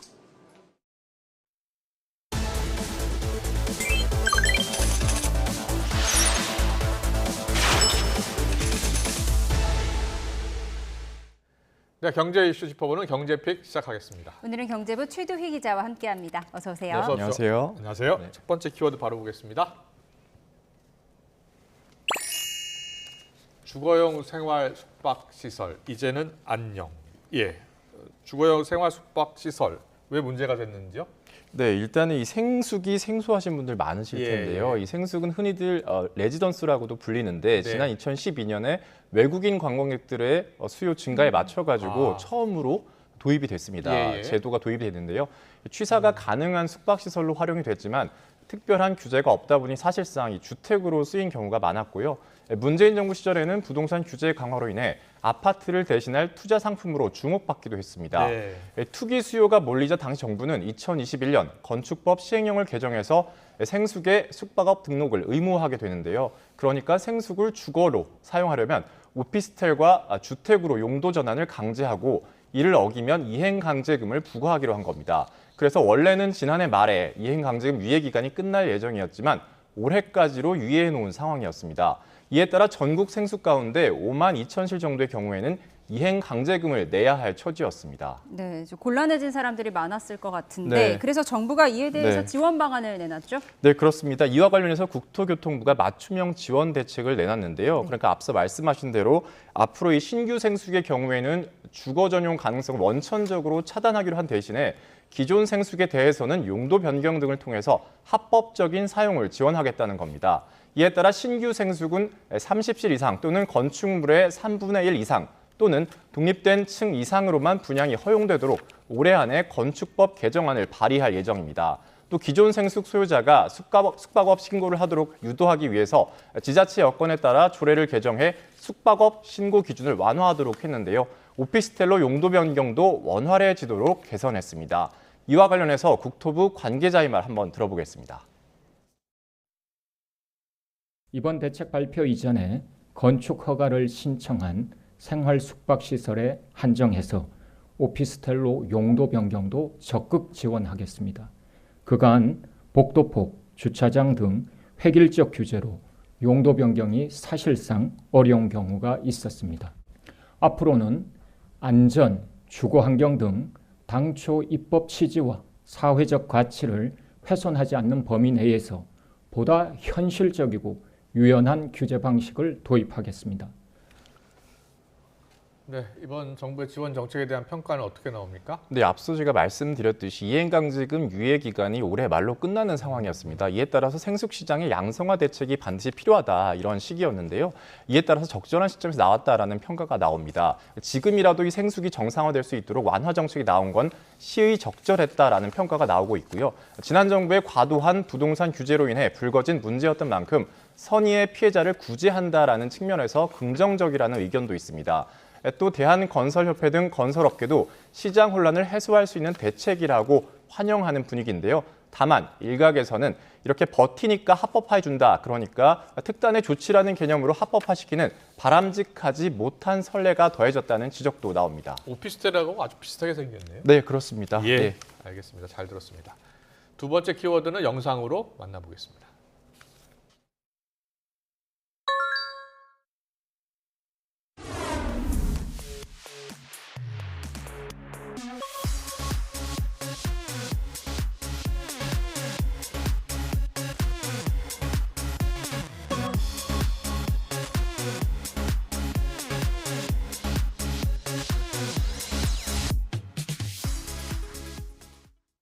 처음 공동. 네, 다음 주제는 리모델링인데 어디 다녀오신 거예요? 네, 저는 막바지 공사가 한창인 서울의 한 아파트 리모델링 공사 현장을 다녀왔는데요. 네. 리모델링이란 재건축과 달리 아파트의 주요 구조를 좀 유지를 하면서 증축하는 방식을 뜻합니다. 제가 다녀온 곳은 국내 최초로 수직 증축 리모델링 잔지였는데 내년 3월 입주를 목표로 하고 있었던 상황이고요. 우선 기존 단지를 수평 증축해서 평형을 좀 넓힌 다음에 다시 수직 증축으로 그러니까 15층에서 16, 17, 18 세 개 층을 더 올린 겁니다. 여기서 이 수직 증축이라는 개념도 좀 정리해드릴 필요가 있는데요. 기존 아파트 층수를 위로 올리는 리모델링 방식을 뜻합니다. 이렇게 하면은 기존 가구 수의 최대 15% 정도를 증축할 수가 있고요. 구조 안전에 적용되는 잣대로 더 엄격한데 전문기관의 1차, 2차 안전성 검토를 진행해야만 합니다. 이에 대해서 해당 건설사에서는 기존 벽체를 두껍게 하는 등 기초 보강을 통해 안전성을 확보했다고 설명했고요. 실제로 이 수직 증축된 가구 한 곳의 내부를 제가 살펴봤더니 이 수평 증축을 바탕으로 해서 기존보다 거실도 훨씬 넓어졌고 예. 천장의 경우에는 오히려 수평 증축 가구보다 높았습니다.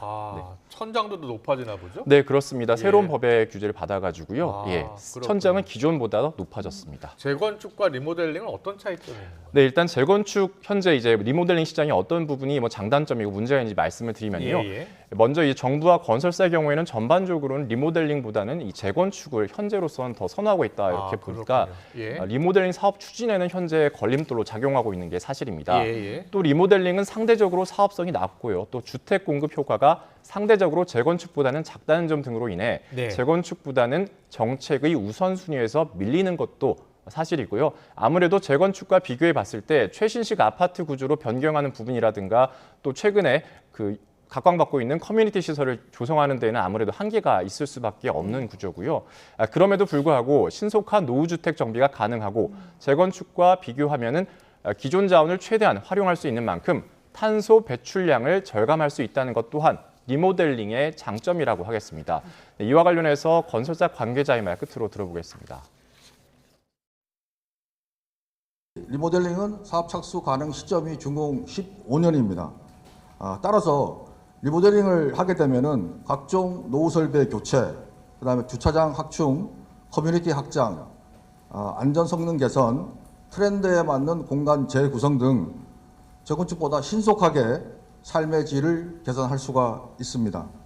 그러니까 쉽게 말해서 리모델링이 사업성은 낮은데 사업 네. 속도는 빠르게 할 수 있다는 거잖아요. 네, 그렇습니다. 그래서 리모델링을 더 활성화해야 된다, 제도 개선해야 된다 이런 목소리도 나오고 있죠. 네, 말씀하신 그대로입니다. 사실 이 리모델링의 경우에는 높은 용적률로 인해서 애초부터는 재건축이 불가한 아파트들의 경우에는 리모델링이 유일한 대안일 수밖에 없는데요. 예. 제가 자료를 봤더니 9월 말 기준으로 전국에서 리모델링을 추진하고 있는 단지는 153곳, 세대로 보면은 12만 1,500여 세대에 달합니다. 예. 이 리모델링 업계에서는 주택 공급 효과가 있는 만큼 정부가 리모델링 관련 규제 완화에 적극적으로 나서달라는 입장인데요. 무엇보다도 중요한 안전을 보장하면서도 리모델링 사업을 활성화할 수 있는 방향으로 균형점을 잡는 게 시급해 보이는 상황입니다. 또 전향적인 제도 검토가 필요하다는 전문가 의견을 끝으로 이번 주제를 마무리해 보겠습니다. 앞으로는 전면 재건축보다는 이제 기존의 용적률이 높은 단지들은 리모델링으로 갈 수밖에 없는 그런 현실적인 문제가 놓여져 있고 향후의 대세는 리모델링이 될 수밖에 없어요. 이 리모델링 사업이 활성화되기 위해서는 용적률 확대나 아니면 이제 평면 재구성을 통한 이런 내력벽 철거라든가 지하 주차장 이런 다양한 설계를 도입해서 사업이 추진될 수 있도록 전향적인 그런 제도적인 검토가 필요하다고 보여집니다. 네. 어떻게 하든지 아파트 공급을 늘리는 대책 쪽으로 방향을 잡아야 될 것 같고요. 잘 들었고요. 마지막 키워드도 영상으로 만나보겠습니다.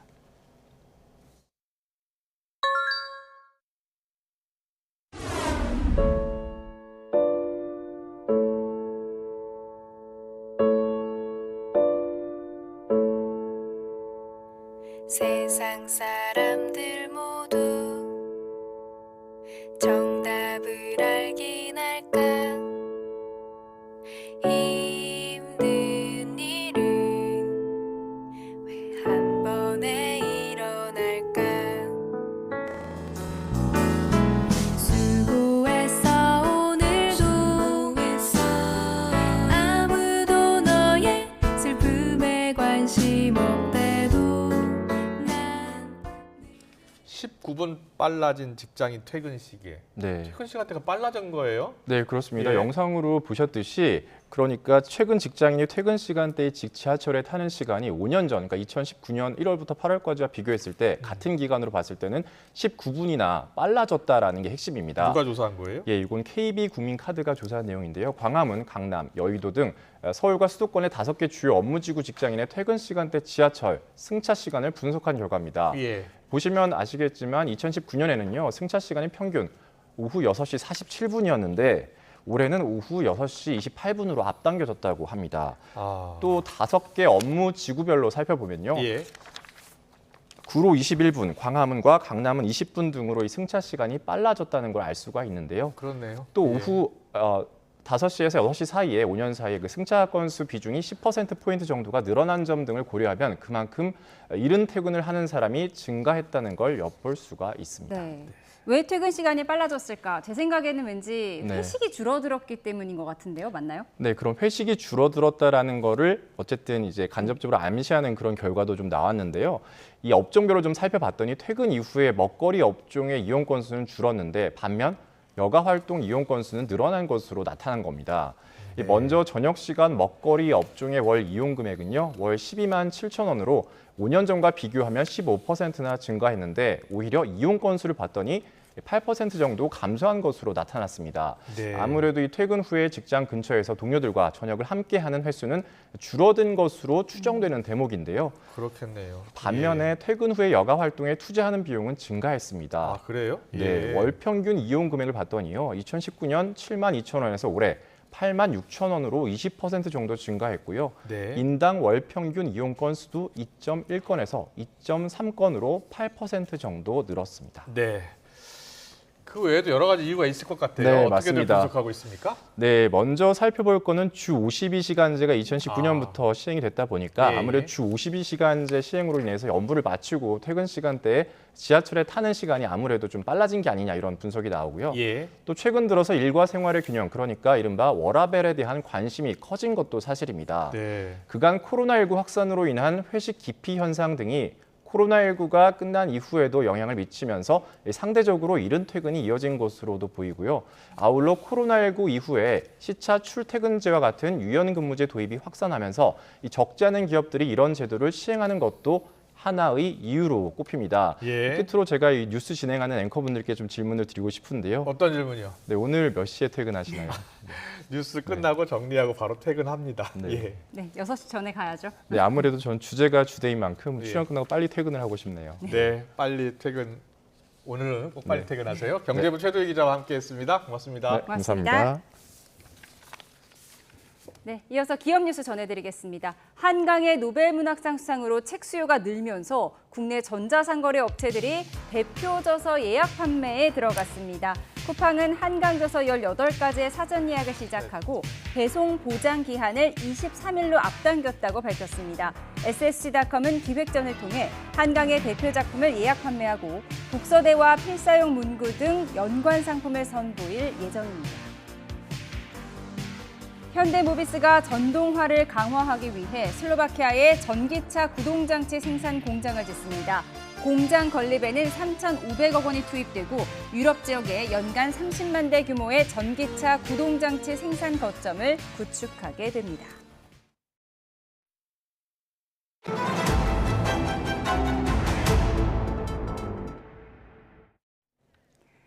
우리나라 쌀 문화의 중심지인 이천에서 쌀을 주제로 한 축제가 열리고 있습니다. 이천에서 나온 쌀을 직접 맛보는 건 물론 다양한 체험도 해볼 수 있는데요. 현장에 YTN 이슈 리포터가 나가 있습니다. 서지연 리포터. 네, 이천 쌀문화축제에 나와 있습니다. 네, 축제 분위기 전해주시죠. 네, 저는 지금 먹거리 장터에 나와 있는데요. 지금 이곳은 오전부터 이 축제를 다채롭게 즐긴 방문객들이 허기를 달래고 있습니다. 이번 축제에서는 이천 쌀로 만든 막걸리부터 아이스크림까지 정말 다양한 먹거리를 즐길 수 있는데요. 또 한우와 벌꿀 등 이천의 농특산물을 맛보고 구매할 수 있습니다. 올해로 23회를 맞은 이천 쌀문화축제는 우리나라의 쌀 문화와 전통 농경 문화를 널리 알리기 위해 마련됐는데요. 축제는 오늘부터 20일까지 5일간 진행됩니다. 개막일인 오늘은 축제의 시작을 축하하는 개막놀이로 농사의 풍년을 기원하는 풍년기원제와 추수감사제, 진상행렬이 펼쳐졌습니다. 점심에는 무게 320kg, 높이 1.7m의 대형 무쇠가마솥에 2천여 명이 먹을 수 있는 양의 밥을 짓는 행사가 열렸는데요. 갓 지은 이천쌀밥과 제공된 반찬으로 맛있는 식사도 할 수 있었습니다. 또 백년초와 단호박 등 5가지 천연 재료로 색을 낸 600m의 무지개 가래떡을 나눠 먹는 행사도 열렸는데요. 방문객들은 무병장수와 풍년을 기원하며 가을의 풍성함과 농촌의 정겨움을 나눴습니다. 그럼 축제를 즐기고 있는 시민의 이야기를 들어보겠습니다. 여기 와서 좋은 게 이제 저거 축하 공연? 그게 너무 좋았고 나 그거 보러 온 거예요. 밥 먹으려고 며칠 전서부터 예약했어요. 밥을 해놓으면 윤기가 흐르고 밥에서 단맛이 나고.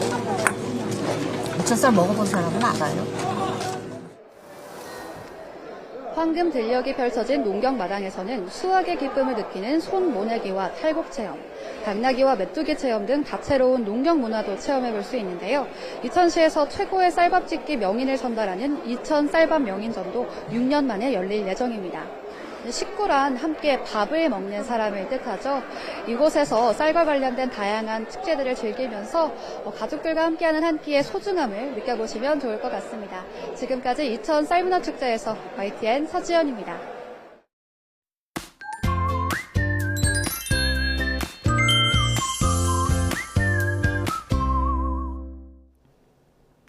요즘 왠지 목이 간지럽다 싶은 분들 많으시죠?